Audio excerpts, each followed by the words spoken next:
কি খাচ্ছি বলতো বন্ধুরা? বেদানা খাচ্ছি। আর বেদানা খাওয়ার সময় এরকমই ফিল হয়, তোমরা নিশ্চয়ই জানো সেটা। তোমরা খাও, তোমরা নিশ্চয়ই জানো। আর আমি বেদানা খাচ্ছি, তোমরা যদি কেউ খেতে চাও প্লিজ চলে আসো, খাই তাহলে।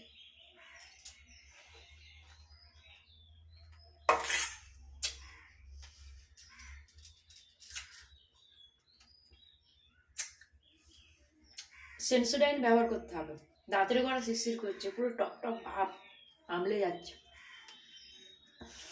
যদি বেদানা খেতে চাও তাড়াতাড়ি চলে আসো বন্ধুরা। বাপরে,